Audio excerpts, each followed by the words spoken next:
Today is sort of a big day for me. I'm working from Denver, but that's not why today is big. Today is big because the book I've been working on for the longest amount of time I've ever worked on a book is finally going out on submission to editors.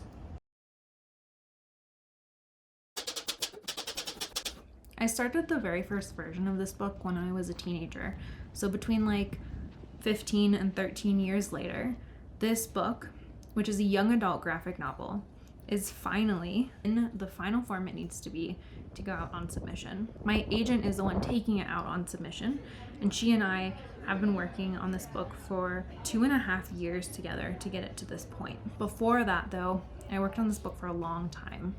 Every writer likes different parts of the creative process. Some like outlining, some like drafting the manuscript, and some like editing. For me, the process doesn't stop there because I'm also an illustrator. I illustrate my children's books and graphic novels, so outside of writing and rewriting the text, I also illustrate and re-illustrate the book. There are many things I like about making books, but none I love as much as the first draft. Most people ask writers if they're a pantser or a plotter. There are, of course, benefits to being both of these things. A pantser is a person who writes by the seat of their pants. They throw caution to the wind, and throughout the outline, they trust their gut and they write. A plotter is a person who outlines their books and plots everything that's going to happen ahead of time. These people tend to like structure, and they feel that there is a method to the madness of their creation. Now, a plotzer is a person who does a combination of these things. A person who creates the outline to their book, but then channels a little bit of that pantser energy to wing it in certain parts. For some reason, there's so much writing advice on the internet about these things. Probably because getting started is the hardest part for most people. Did you know an estimated 81% of Americans want to write a book? I'll get to this fact a little bit later. But for others, writing that first draft is the fun part. Getting your ideas out of your head and onto paper can be pure escapism. For me, this is my favorite part of the process because it is my escapism. The book that's out to editors today was started what feels like a lifetime ago. And in that first draft, I pantsed it. Meaning I just wrote what I felt like, and when I look back on it, it was not very good. Since then, I've gone to college, I've written a bunch of other books, and I learned that really I'm a plotter, or at least mostly a plotter. I love a good outline. I've outlined and re-outlined this book so many times, being a real plotter, until finally, I ended up sort of plotting this book in the end.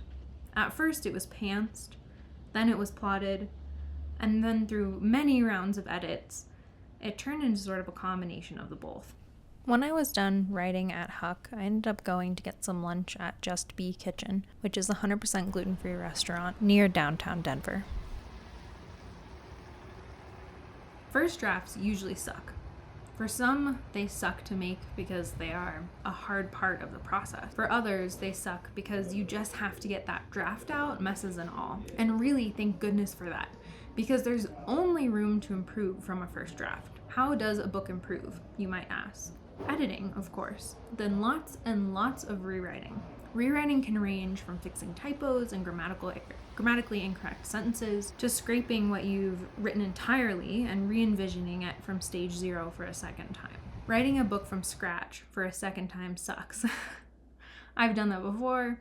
I've also written it from scratch a third and fourth time, and this book in particular that's out on submission today, I rewrote from scratch many different times. But once you've written the book, you will endlessly rewrite it until it's time to be published. Writing is essentially rewriting, and rewriting is a gift. You will eventually get edits from a peer reviewer, an agent, or an editor, and you get to take those edits and make your book stronger. We all have probably read a book we thought could have been stronger with more edits or more rounds of rewrites. Maybe you didn't know that that's what it was at the time, but you knew that the depth was lacking, it was too long and rambled in places, or one of the characters wasn't very fleshed out. These are things that can be fixed with revisions and rewriting. Good readers, which can be trusted friends, agents, editors, etc., can get into your book and see your vision and figure out where it is and isn't hitting the mark. Then you and that person will continue forward, editing and rewriting the book until it hits the mark. I have a Christmas gift that I need to exchange for a different size, and since I'm in Denver today, it's the perfect day to handle this. Like I said, the book going out today is my longest book writing process to date. My early drafts were those written by a young adult who didn't know what she didn't know. And now I have a doctor's appointment, which was the whole reason for me coming here today. They were juvenile, and I had a lot of life to live to figure out what this story needed exactly. In fact, I actually didn't know it when I wrote the first draft, but I had a lot of mental health work that I needed to do at the time and since to look at what I was writing properly. Could I have probably finished that first draft, edited it to oblivion, and sold it? I mean, probably not. It wasn't very strong. And it was missing a lot of the point because I hadn't lived the point yet. Doctor's appointment is done, and now I'm gonna go to the library and I'm going to do some writing.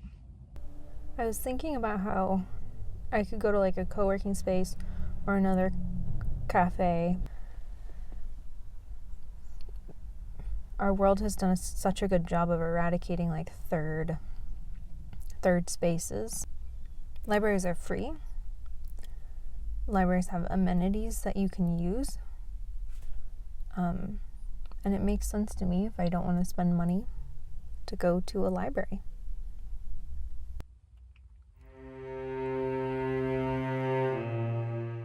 So it's been like 15 years, give or take, that I've been working on this book. Now, I sold my first book a few years after starting to work on this book. I sold my first book in 2015. It's called If Sharks Disappeared, and it turned into a nonfiction picture book series. Most of the writing of this book was actually just rewriting this book. I did reapproach it several times, starting from scratch, making a new outline, or just like going with my gut and pantsing it, rewriting that first draft. And then there were many first drafts of this book because of that. But also, there were many rounds of revisions. Did you know that 81% of Americans want to write a book? I mentioned this earlier, but this is from a very old New York Times article. Are 81% of Americans authors? Well, no. And I don't say this to break anyone's heart, but instead remind you that getting a book written is the hardest part. So if you're struggling with that, be kind and gentle to yourself. Remind yourself that this is hard, and then go back and work on it some more. Writing a book can be intimidating. It's like an uphill battle against your self-doubt the whole way there. Self-doubt is inevitable and deeply human. When I work on new projects, I often wonder if I'm enough to branch out from the categories that I've written in so far. But what is enough? I tend to move the goalposts on myself often. Is it not enough to publish one book? Is it not enough to publish an entire series? Is it not enough to have an Eisner-nominated graphic novel? I don't know, because I'm always striving for more. Mostly this is because I have stories to tell. I have so many stories to tell, and I don't like being trapped in boxes and categories, or in anything really. At some point, though, I need to find satisfaction with what enough is. And that's sort of like a personal problem, because I struggle with worrying that my book will be enough all the way up until the book is eventually published. For me, a healthy dose of self-doubt fuels me. It's like how having a little bit of spite can be a good thing sometimes. Too much and it can freeze you from starting. Too little and you can think you're overqualified while actually being underqualified. Right now, I think I have a good thing going for me because I let myself explore different genres, write manuscripts I'm not sure I'll ever publish, and just overall enjoy the process of being a creative writer. For me, being a creative writer is joyful.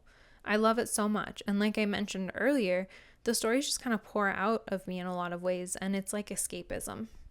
My brain plays out these scenes like a movie, and I just have to write them down. And when I write, I feel transported through space and time to this other world, and I am this other person, and I feel the same whether I'm writing a book or illustrating it. I find the worlds immersive enough that I truly get lost in them. That's also, I think, why I'm able to write so fast. I feel like I'm just a transcriber of what my brain is seeing. So I think I know that even if self-doubt rears its ugly head, you can do it if you want to. Carving out space and time to write is hard, especially for working people and people with families. It can make it seem like writing a book is just always far off. In 2018, I was lucky enough to see professor and author Claudia Mills speak at a conference where she talked about how she writes just 30 minutes to 1 hour a day. And in that time, over the years, she's published dozens of children's books. Her point was that you don't need a lot of time, but you need to give yourself the space to create a practice that works for you. And that does take a little bit of time to figure out. Now, I don't work exactly like Claudia, but when I'm stuck, I just try to get 30 minutes of writing done so I can remind myself that it doesn't take hours. It can take minutes. Remember, doing new things isn't supposed to be easy. Setting new goals and trying to achieve them is always hard. And if you'd already done it with confidence, then there wouldn't be the need to challenge yourself by making a goal. Working on a book takes grit. You have to embrace the grit needed to get through those rounds and rounds of revisions and rounds of rejection. Today, the fear of rejection is on my mind, but I'm trying not to fall into the trap of thinking that too much, because the other thing that could happen is that people could love this book. My books feel close to my heart. I pour years of my life and my worries and my dreams and so much of myself onto the page. And I love them and I'm proud of them. And I know many other authors feel this way, that there's so much of themselves and their pain on the page. And once that first draft is out of your body, revising is the path forward through this, to figure out all the things that you need to figure out about your book. Revising can seem intimidating, but really every single revision is an opportunity to make your book better. Ideally, the people giving you input are knowledgeable readers who can help you. One of the reasons I'm such a big believer in the traditionally published path is because I worked in animation. I worked in feature film animation, and these days feel like a lifetime ago now, but I loved that you got to work with other wonderfully brilliant creative people. And traditional publishing is like that. It's not on you alone to be the most brilliant, because the people around you will aid you and support you in your path to get your book where it needs to be. This is a relief to me. Once my messy first draft is done, I will send it to a second trusted reader. And in the case of this book that I keep referencing, I sent it to like 5 different readers over the years. And I had to do a lot of work in therapy to unpack and dig into the issues. And then when I would get feedback from people, I would have more realizations that I would then have to unpack and then edit. And then huzzah, after that, a second and third and 50th and 55th draft were done. And the reason this book took so long is because I kept getting closer to the point, but not totally grasping it. And my agent helped me traverse this writing fog to get that clarity over the years. She gave me lots of notes that made me think hard about who I am and what my message is and what I want to do with this book. And after each of her notes, it usually gave me an existential crisis, but I would get to percolate on her questions and consider all the feedback and figure out which feedback I would take and which feedback I would leave on the cutting room floor. And once my agent and I go through rounds of edits, we decide if it's ready to be sent to an editor. By the time a book is bought and sold to an editor, you'll have yet another trusted set of eyes. But I'm not just quite there with this book. Today, this book goes to people to see if they want to buy it. All these readers should be people you trust. In that way, agents and editors are people whose opinions and thoughts you want to mesh with. They will be honest with you and you'll be honest with them, and their honest feedback will help you improve. And isn't it such an uncomfortable luxury to grow? I think it is. One of the things I know is that I'm not good at grammar and spelling. And you might be thinking, like, isn't that what writing is? And for a while I did too, which is why I thought I was bad at writing. And sure, that is an element of writing. But writing a book is first and foremost storytelling. And thank goodness for editors and copy editors, because they will make your book better and they will catch these things. But I went to school for animation. I took storytelling classes, not necessarily writing classes. So sure, spelling and grammar are an insecurity of mine, but I can't let that stop me from writing or sharing. I choose to be honest about where I'm at, knowing I struggled with these things my entire school career. There's a practice in the art world that is about ruining something before you start. It comes from Persian rug making, where weavers would deliberately weave in a mistake, so the pressure to be perfect is alleviated before starting. And now I know artists who put marks on their papers before drawing or even after finishing a piece, just so they know it's not perfect and there's less preciousness to it. And I think that in a weird way, being bad at grammar and spelling actually helped me, because before I started, I'm aware that I've already messed up. The fact that I know there will be a spelling and grammar error right away absolutely removes the pressure on me. I know there are mistakes in my work before I even get to the second chapter or the second sentence. And I encourage you to incorporate that practice. Put a sentence in at the beginning that's poorly written or totally random, and when you reread your book to edit it, you can take it out. But this could be a way to remove some of that self-doubt when starting. There are so many things to stop a person from writing their book, from time constraints to self-doubt to technical issues like spelling and grammar. However, there should be more reasons for you to finish it than there are to stop it. So I encourage you to lean into why you're making a book or why you're on your journey to write. I always encourage you to choose to blow past self-doubt and embrace your mistakes. Your work will be better for it, and this world might be better for it too.